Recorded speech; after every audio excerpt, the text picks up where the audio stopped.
दोस्तों, भारत के पड़ोसी देश नेपाल में लगातार कुछ दिनों से चल रही हिंसक प्रदर्शनों के बीच सुशीला कार्की को अंतरिम प्रधानमंत्री के तौर पर चुन लिया गया है। दोस्तों, क्या है यह खबर और इस खबर के पीछे के क्या मायने हैं? किस प्रकार से यह हिंसा लगातार इतने समय से चल रही है, इसके पीछे के कारण क्या है और आगे आने वाले समय में नेपाल की राजनीति और नेपाल का भविष्य किस ओर जाने वाला है, इन सारे के सारे पॉइंट्स पर आज की वीडियो हम चर्चा करने वाले हैं। तो दोस्तों, बने रहिएगा पूरे के पूरे वीडियो के साथ। सबसे पहले मैं आपको लेकर चलता हूं खबर की ओर कि सुशीला कार्की को नेपाल की अंतरिम प्रधानमंत्री के तौर पर चुन लिया गया है।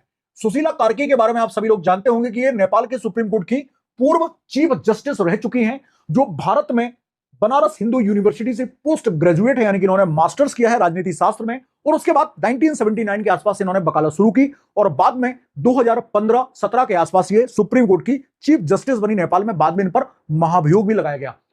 इसके साथ ही जैसे ही इनके नाम की घोषणा हुई तो काठमांडू के जो मेयर हैं बालिन शाह, उनके द्वारा भी इनके नाम पर समर्थन दिया गया।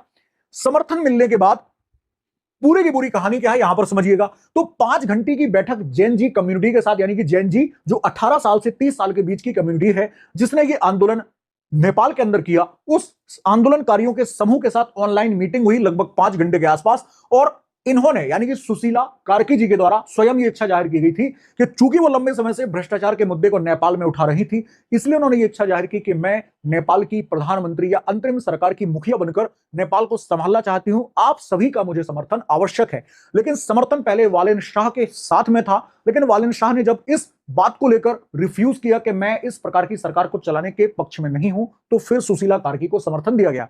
समर्थन मिलने के बाद जैन जी के जो प्रतिनिधि हैं, सारे के सारे जैन जी के जो प्रतिनिधि हैं, उन्होंने सेना के प्रमुख, जिनका नाम है अशोक राज सिंदेल, इनके साथ में मीटिंग की और मुलाकात करने के बाद निर्णय लिया गया कि भाई, नेपाल में वर्तमान की परिस्थितियों को संभालने के लिए किसी ऐसे चेहरे की जरूरत है जो नेपाल के उसी आंदोलनकारियों के बीच से निकला हो, जिन्होंने आंदोलनकारियों की आवाज को लंबे समय तक सरकार के सामने उठाया हो। आगे हम बात करते हैं नेपाल के प्रधानमंत्री के बारे में कि पहली चीफ जस्टिस ये रही हैं जो अंतरिम पीएम बनेंगी और वालिन शाह ने इनको समर्थन दिया है। मीडिया रिपोर्ट्स के आधार पर हम देखें तो मैंने आपको बताया कि बनारस हिंदू यूनिवर्सिटी से उन्होंने डिग्री की। इसके बाद बात करते हैं 11 जुलाई 2016 से लेकर और 6 जून 2017 के बीच में ये नेपाल की मुख्य न्यायाधीश बनी और बाद में इनके ऊपर महाभियोग तब लगाया गया जब इन्होंने कार्यपालिका के कामों में हस्तक्षेप किया और इस आरोप को लगाकर इनके ऊपर महाभियोग भी लगाया गया। अब मैं आपको थोड़ा सा बता देना चाहता हूं कि नेपाल की जो स्थिति वर्तमान में है वो किस तरीके की है। आप लोग लगातार न्यूज में पढ़ रहे होंगे कि नेपाल के प्रधानमंत्री जो थे केपी शर्मा ओली, उनके द्वारा इस्तीफा देकर और कहा जा रहा है कि वो दुबई भागने की फिराक में और शायद दुबई में जाके वो शिफ्ट भी हो गए।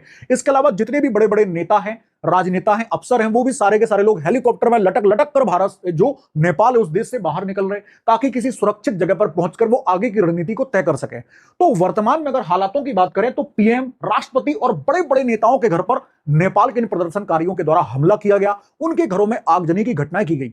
इसके अलावा संसद और सुप्रीम कोर्ट में रखी हुई जो फाइल्स हैं उनको जला दिया गया, संसद भवन को भी जला दिया गया। 25,000 के लगभग फाइल जो है ये खाक हो गई। इसके अलावा बैंकों में भी लूटपाट की गई, ऑफिसेज में लूटपाट की गई। अभी हाल ही की खबर है कि काठमांडू में कल शाम के समय हिल्टन होटल में भी, जो 12 फ्लोर का एक बड़ा सा होटल था आलीशान, उस होटल को आग लगा दी गई। साथ में ही मॉल्स में, दुकानों में, तरह तरह की जगहों पर क्या किया जा रहा है, लूट करने का काम किया जा रहा है। वहां पर चोरी करके कपड़ों को, सामानों को लूटा जा रहा है। साथ में बड़े बड़े बिजनेसमैन, जिनमें एक नाम मैं आपको बता देता हूं, उपेंद्र महतो नाम के एक बिजनेसमैन है काठमांडू में, बहुत बड़े बिजनेसमैन, अरबपति व्यक्ति हैं और रसिया में रहते हैं ये। इनका बहुत बड़ा बंगला काठमांडू में, उस बंगले में घुसकर प्रदर्शनकारियों ने उस बंगले को लूट लिया और सारी की सारी संपत्ति को तहस नहस कर दिया। इसके अलावा एक डीएसपी साहब थे जिन्होंने प्रदर्शनकारियों को कंट्रोल करने के लिए उनके ऊपर गोली चलाने का आदेश दिया था, उन डीएसपी साहब की भी पीट पीट कर हत्या कर दी गई। यहां तो कुछ नहीं है, इसके अलावा भी आप सुनिए कि नेपाल के पूर्व पीएम जो थे शेर बहादुर देउबा और साथ में विदेश मंत्री आरजू देउबा के पूरे परिवार के ऊपर हमला कर दिया गया। इसके साथ ही नेपाल के जो वित्त मंत्री थे, जिनका नाम था विष्णु पेडोल, इनकी सरेआम पिटाई का वीडियो जो वायरल हुआ था, आप सभी लोगों ने देखा होगा कि दौड़ा दौड़ा कर लोगों ने इनको मारा।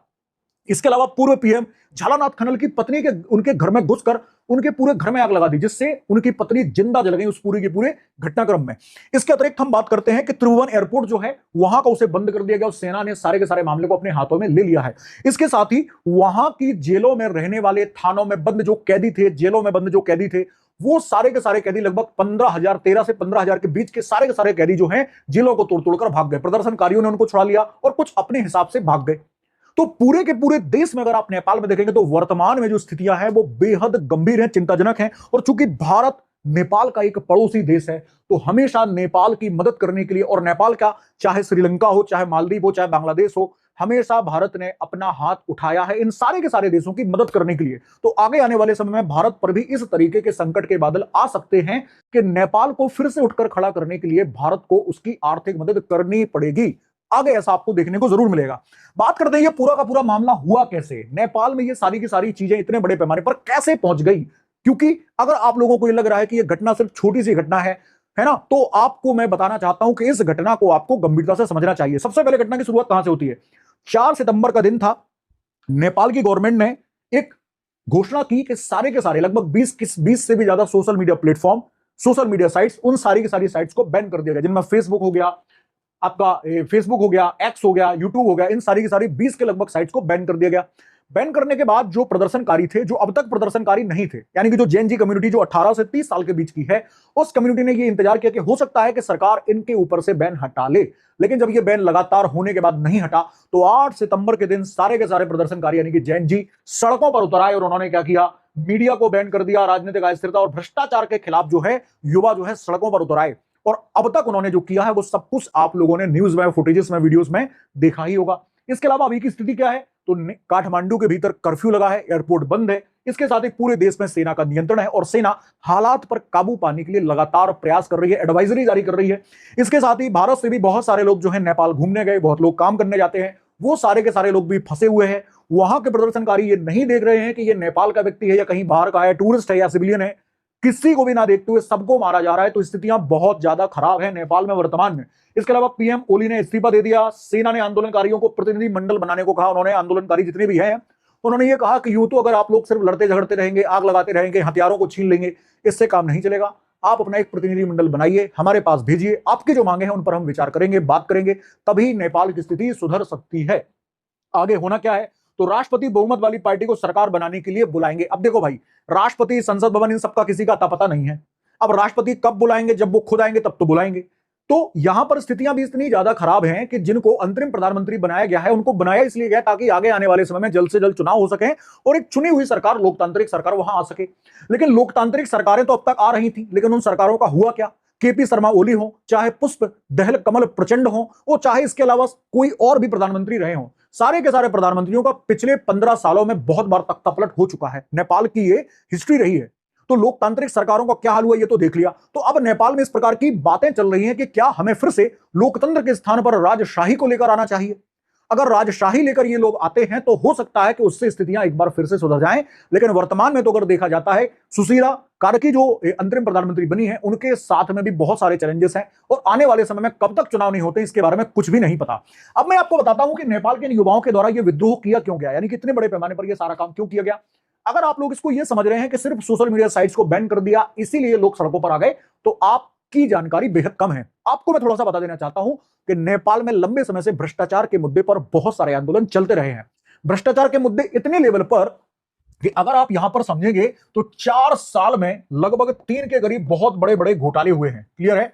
लगभग बात करें हम तो 4 साल में 3 बड़े बड़े घोटाले हुए, जिनमें गिरिबंधु भूमि स्वैप 2021 में हुआ। इसके अलावा सबसे बड़ा घोटाला हुआ था कोऑपरेटिव घोटाला, जो 2024 में होता, लगभग 70,000 करोड़ का। इन सारे के सारे घोटालों पर सरकार की किसी भी प्रकार की कोई प्रतिक्रिया नहीं आई, किसी भी व्यक्ति को जेल नहीं भेजा गया, सारी की सारी चीजें चलती रही। इनके बीच में होता और क्या होता है, तो भैया भाई भतीजावाद हुआ, भाई भतीजावाद, और नेताओं ने अपने रिश्तेदारों को, सारे के सारे को बड़े बड़े पदों पर बिठाया, बड़े बड़े स्कूल कॉलेजेस में विदेशों की यात्राओं पर भेजा, बड़े बड़े ब्रांड्स के इक्विपमेंट्स या बड़े बड़े ब्रांड्स की जो चीजें होती है उनको पहनाया, और सारी की सारी चीजें कैसे हो रही थी? सरकार के खर्च पर, यानी कि जो जनता टैक्स जमा करती है उसी पैसे से ये सारा खेल चल रहा था। इसलिए जनता में इस बात को लेकर लंबे समय से विरोध चल रहा था और उसी की एक बड़ी नेता बनकर उभरे बालिन शाह, और बालिन शाह के साथ साथ मैंने आपको जिनका नाम अभी लिया है, सुशीला कार्की। इसके अलावा बात करते हैं हम, कुछ और कारण भी हैं, जैसे सियासी अस्थिरता। सियासी अस्थिरता मतलब क्या कि 5 साल में 3 प्रधानमंत्री नेपाल में बदल चुके हैं, जिनमें शेर बहादुर देउबा, पुष्प कमल दहल प्रचंड और इसके अलावा केपी शर्मा ओली, ये सारे के सारे प्रधानमंत्री बदल चुके हैं और छोटे छोटे समय पर इन्होंने सरकारें चलाकर और इनके हाथों से सत्ता चली गई। तो ये लंबा इतिहास जो है नेपाल का रहा है। इसके अलावा इन सारे कामों से जब घोटाले हुए तो भैया बेरोजगारी और असमानताएं जैसी चीजें भी आई कि 10% की दर से बेरोजगारी बढ़ी और 20% जो राज्य की पूरी की पूरी देश की जो प्रॉपर्टी है वो भारत के उस नेपाल देश के 20% लोगों के पास इकट्ठी हो गई, यानी कि गरीब और गरीब होता गया और अमीर होता गया। इसीलिए फिर लोगों का गुस्सा जो है वो फूट पड़ा और जैसे ही लोगों ने लंबे समय से सोशल मीडिया प्लेटफॉर्म के माध्यम से नेपाल की सरकार को गरियाने का काम किया, तो नेपाल की सरकार ने यह सोचा कि अगर हमें इनकी जबान बंद करनी है तो जिस माध्यम का प्रयोग ये करते हैं उसी माध्यम को ही अगर हम बंद कर दें तो हमारे लिए ज्यादा अच्छा होगा। तो इन्होंने क्या किया, उस माध्यम को यानी कि सोशल मीडिया प्लेटफॉर्म्स को ही बंद कर दिया। तो युवाओं ने इसको इस तरीके से लिया कि ये तो हमारी आवाज को पूरे तरीके से दबाने की बात सरकार ने कर दी है, काम कर दिया है। इसलिए अब समय आ चुका है कि इस भ्रष्टाचारी सरकार को ही हम उखाड़ कर फेंक दे। और 8 सितंबर को वो मैदान में उतर आए और उन्होंने कमान संभाल ली। तो ये दोस्तों पूरा का पूरा मुद्दा था। इस मुद्दे पर आपका क्या सोचना है? नेपाल का भविष्य क्या होगा? मुझे तो वर्तमान में जो समझ में आ रहा है कि अभी आने वाले 1 से 2 महीने में तो स्थितियां सुशीला कार्की के हाथों में रहेंगी और देखना होगा कि बाकी देशों का इंटरनेशनल जब प्रेशर पड़ता है तो चीजें कितनी अच्छे से सुधरती हैं। आने वाला समय नेपाल के लिए क्रूशियल होने वाला है, ये तो हम सभी लोग जानते ही हैं। तो आप सभी की इस मुद्दे पर क्या प्रतिक्रिया है कमेंट बॉक्स में लिखिएगा। आप सभी लोगों के लिए चैनल समर्पित है, आप सभी के काम की बात सिर्फ सिटी ऑफ रवि के साथ। मिलते हैं अगली क्लास में। भारत माता की जय।